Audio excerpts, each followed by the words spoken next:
नमस्कार, आप देख रहे हैं ब्रजांचल न्यूज। मैं हूं आपके साथ उत्कर्ष मिश्रा। श्रीनगर के शेर कश्मीर स्टेडियम में भारी बर्फबारी के बीच 30 जनवरी को कांग्रेस की भारत जोड़ो यात्रा का समापन समारोह आयोजित हुआ। भारत जोड़ो यात्रा के समापन के मौके पर राहुल गांधी ने भगवान शिव की सोच और इस्लाम के बीच कनेक्शन की बात कही।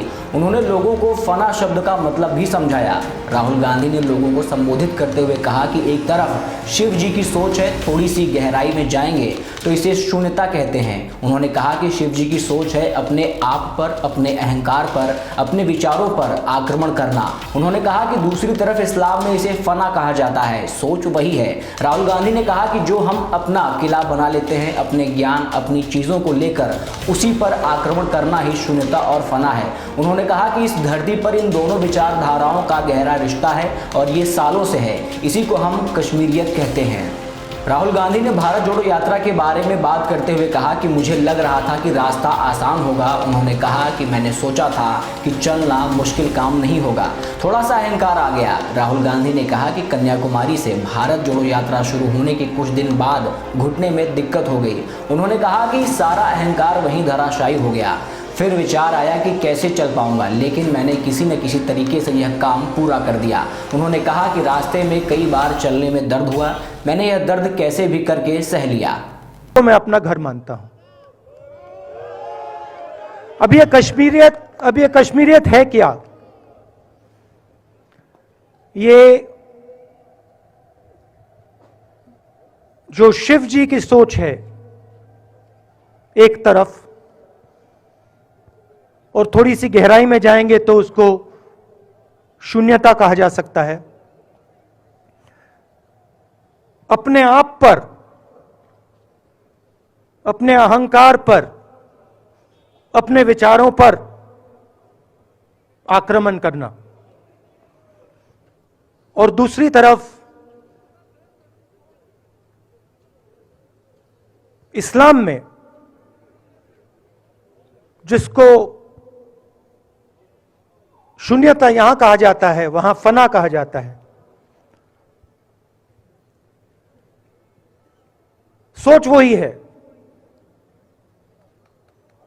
इस्लाम में फना का मतलब अपने ऊपर आक्रमण, अपनी सोच पर आक्रमण, जो हम अपना किला बना देते हैं कि मैं ये हूं, मेरे पास ये है, मेरे पास ये ज्ञान है, मेरे पास ये घर है, उसी किले पर आक्रमण करना, वही है शून्यता, वही है फना।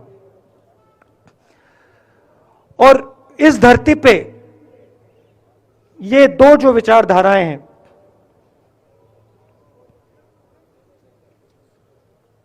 इनका एक बहुत गहरा रिश्ता है और ये सालों से रिश्ता है, जिसको हम कश्मीरियत कहते हैं। यही सोच बाकी स्टेट्स में भी है। गांधी जी वैष्णव जनतों की बात करते थे, जिसको हम यहां शून्यता, फना कहते हैं, उसको गुजरात में वैष्णव जनतो कहा जाता है। असम में शंकर देव जी ने भी यही बात कही। कर्नाटक से हमारे यहां जो लोग आए हैं वहां बसवा जी ने यह बात कही। केरल में नारायण गुरु ने ये बात की। महाराष्ट्र ने ज्योतिबा फुले जी ने यह बात की। और यहां इसको हम कश्मीरियत कहते हैं। लोगों को जोड़ना और दूसरों पर आक्रमण नहीं करना, अपने आप पर आक्रमण करना, अपनी कमी देखना।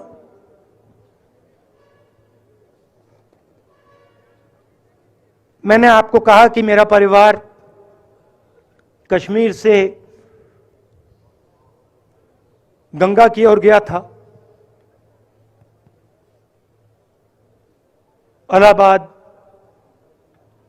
संगम के बिल्कुल किनारे वहां पास में हमारा घर है।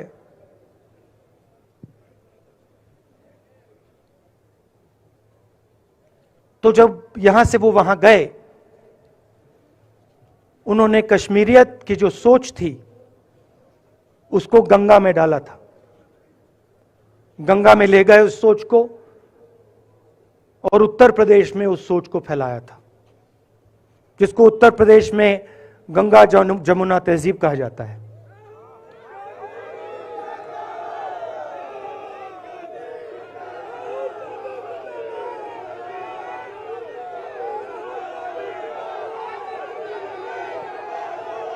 तो उन्होंने, मेरे परिवार ने छोटा सा काम, कोई बड़ा काम नहीं किया।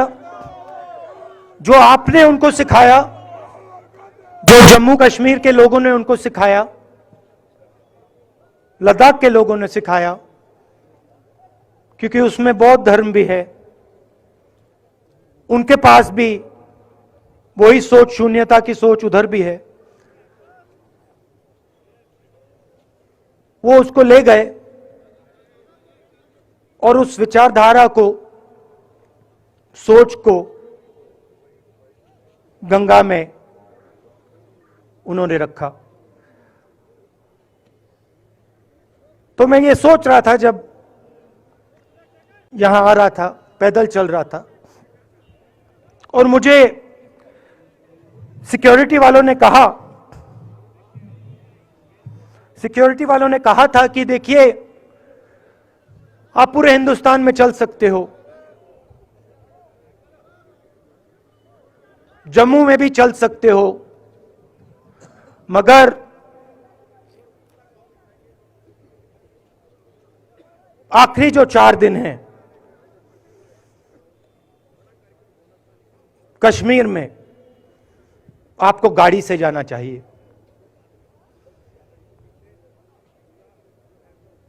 वेणुगोपाल जी ने मुझे कहा पहले, और जो ऑर्गेनाइज कर रहे थे उन्होंने कहा।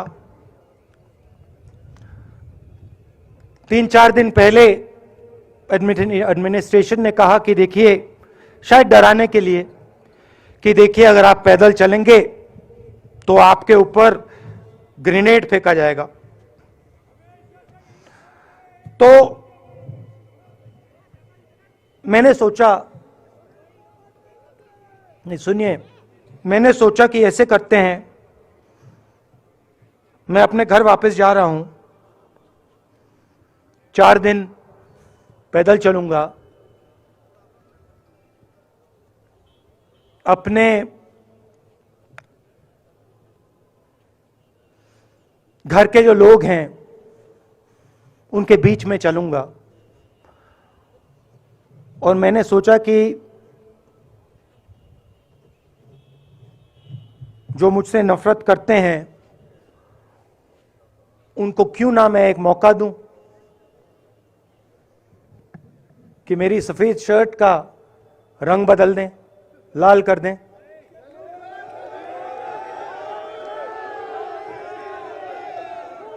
क्योंकि मेरे परिवार ने मुझे सिखाया है, गांधी जी ने मुझे सिखाया है